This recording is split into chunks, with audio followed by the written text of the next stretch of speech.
आइए बात करते हैं दौसा की डॉक्टर अर्चना की खुदकुशी पर जमशेदपुर आईएमए में व्याप्त रोष की।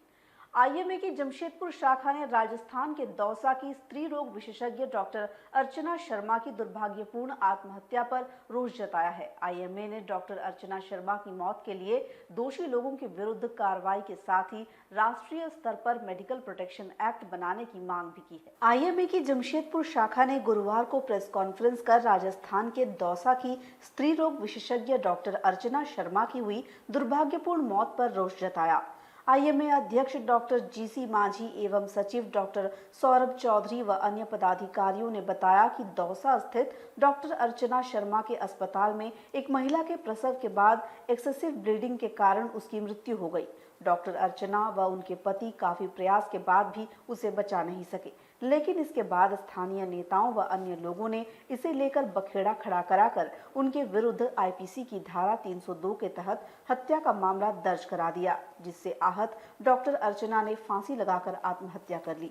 डॉक्टर सौरभ चौधरी ने कहा कि इस घटना से पूरे देश के चिकित्सकों में रोष है और वे इस मेंटल टॉर्चर के लिए दोषी नेताओं, हत्या का मामला दर्ज करने वाले पुलिस अधिकारियों व अन्य दोषी लोगों की गिरफ्तारी की मांग करते हुए केंद्र सरकार से शीघ्र मेडिकल प्रोटेक्शन एक्ट लागू करने की मांग कर रहे हैं। राजस्थान के दौसा में हमारी एक महिला चिकित्सक के साथ एक बहुत ही अप्रिय घटना घटी है।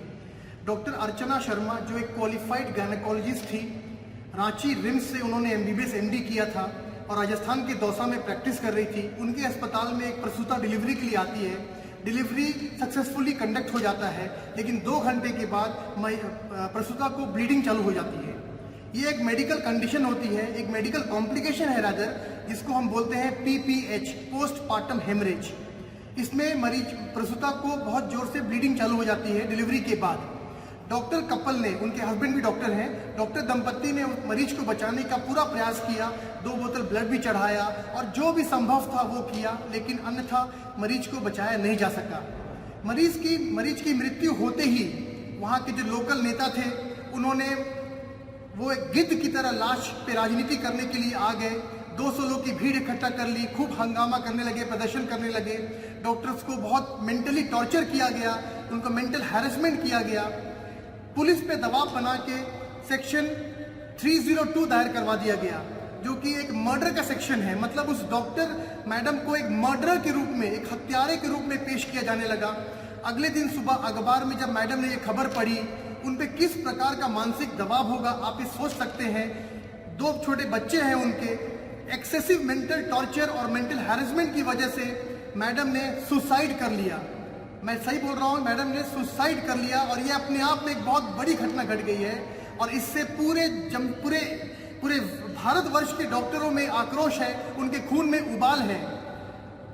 एक क्वालिफाइड डॉक्टर का ये हश्र, आखिर समाज क्या चाहता है डॉक्टरों से? आज ये हो गया है कि जो मेडिकल कॉम्प्लिकेशन होते हैं, जो किसी भी पेशेंट के साथ हो सकते हैं, उसको डॉक्टरों की लापरवाही बना के प्रस्तुत किया जा रहा है। पुलिस के लिए इस केस में 302 दफा लगाना एक सरासर अन्याय है। ये मेडिकल नेग्लिजेंस की धारा होती है 304A और इस पे मर्डर का चार्ज लगा दिया गया। नेशनल आईएमए बुरी तरह से मर्माहत है और आक्रोश में है और इस केस में वो डिमांड करता है कि जो भी इस केस में दोषी है, वो 2 लोकल नेता और पुलिस के वो अधिकारी जिन्होंने 302 का केस दर्ज किया, उनको अविलंब बर्खास्त किया जाए और एबेटमेंट ऑफ सुसाइड का केस करके उनको गिरफ्तार किया जाए। सालों से आईएमए डिमांड कर रहा है मेडिकल प्रोटेक्शन एक्ट के लिए। 1 नेशन, एक संविधान और एक लॉ के तहत एक सिंगल नेशनल मेडिकल लॉ। ये डिमांड सालों से हम कर रहे हैं, लेकिन सरकारें हमारी कब सुनेंगी? ऐसे कितने डॉक्टर अर्चना शर्मा जैसे कितने चिकित्सक की आहुति हमको देनी पड़ेगी ये लॉ को पाने के लिए? एक कहावत है लॉ में, any accused unless proved guilty is innocent. मतलब हर अक्यूज्ड इनोसेंट है जब तक उसको गिल्टी प्रूव नहीं किया जा सके। लेकिन डॉक्टरों के केस में बिल्कुल उल्टा है, हर डॉक्टर दोषी है जब तक वो खुद को निर्दोष साबित नहीं कर ले। पत्नी doctor Archana Sharma MBBS MD gynecologist, gold medal, ने कल सुसाइड कर लिया हैंगिंग करके। घटना इस तरह से थी कि परसों एक आशा बैरवा की डिलीवरी हुई थी हॉस्पिटल में और वो लेडी कॉम्प्लिकेटेड थी। पहले उसको लालसोट से रेफ़र किया दौसा, दौसा से रेफ़र किया जयपुर। जयपुर से फिर उन लोगों का फ़ोन आया कि साहब यहाँ तो हमारा ज़बरदस्ती लाइगेशन भी करेंगे, हमारे 3 लड़कियाँ हैं, तो आप ज़बरदस्ती लाइगेशन नहीं करो तो हम लालसोट आ जाएँ। तो हमने कहा प्राइवेट हॉस्पिटल कोई क्यों लाइगेशन करेगा, आपकी इच्छा है। और उस महिला का पहला सिजेरियन भी यही हुआ था जिसमें उसको ट्विंस हुए थे। तब वो लालसोट आ गए, उसकी डिलीवरी हुई, नॉर्मल सिजेरियन हो गया उसका। 2 घंटे बाद उसको मैसिव पीपीएच हुआ, एटोनिक पीपीएच हुआ। हम बहुत देर तक 2 घंटे तक जूझते रहे उससे, 2 यूनिट ब्लड भी चढ़ाया पर हम उसको बचा नहीं पाए। उसके घर वालों ने ये सब चीज़ देखी थी कि हमने कितनी मेहनत करी उस पर, सारा हॉस्पिटल बंद करके, सब ओपीडी बंद करके। तो घर वाले तो हाथ जोड़ते हुए हमसे कह रहे थे साहब आपने तो पूरी कोशिश की थी बचाने की, हमारी तकदीर ख़राब थी। तो वो उन्होंने कहा कि साहब एम्बुलेंस भिजवा दो बस इसको घर छुड़वाने के लिए। तो हमने एम्बुलेंस उनको फ्री में भेजी और वो घर ले गए। घर ले जाने के बाद वहाँ पे अंतिम संस्कार की तैयारियाँ कर रही थी। फिर मुझे बताया किसी ने कि बलिया जोशी, शिव शंकर बलिया जोशी वहाँ पे घर जाके उनको उठा के लेके आया कि मैं तुमको खूब अच्छा मुआवजा दिलवाऊंगा। अस्पताल को, लाश को लाके हॉस्पिटल के आगे पटक दिया। 100-200 लोगों की भीड़ इकट्ठी कर ली और भारतीय जनता पार्टी के कुछ और नेताओं को बुला लिया उसने, हरकेश मटलाना, एक जितेंद्र गोठवाल, और फिर ये भी आ रही थी कि डॉक्टर किरोड़ी लाल मीना भी आ रहे हैं। ये शिवशंकर बलिया जोशी पहले भी आनंद हॉस्पिटल में फिरौती ब्लैकमेल की पहले कोशिशें करता रहा है। हमने उसके खिलाफ एफआईआर भी दी थी पर पुलिस डॉक्टर किरोड़ी मीना के दबाव में उसके खिलाफ एफआईआर दर्ज नहीं करती। वो लालसोट थाने का हिस्ट्री शीटर है, पहले पुलिस वालों का सिर भी फोड़ चुका है, पर हर बार डॉक्टर किरोड़ी लाल मीना उसको बचा लेते हैं और उनके नाम पर वो गुंडागर्दी करता है। हमने पूरी कोशिश करी ये मामला टले, लेकिन आखिर पुलिस वालों ने उसके दबाव में दफ़ा 302 हत्या का मुकदमा दर्ज कर दिया। सुबह जब डॉक्टर अर्चना ने यह खबर पड़ी तो वो घबरा रही थी, तो उसको लगा ये तो अब मुझे जेल भेज देंगे। मैं उसको समझाया कि नहीं ऐसी जेल नहीं होती, पर शायद उसकी दहशत निकल नहीं पाई और उसने मुझे भी नहीं बताया और 11:30 बजे के आसपास उसने सुसाइड कर लिया।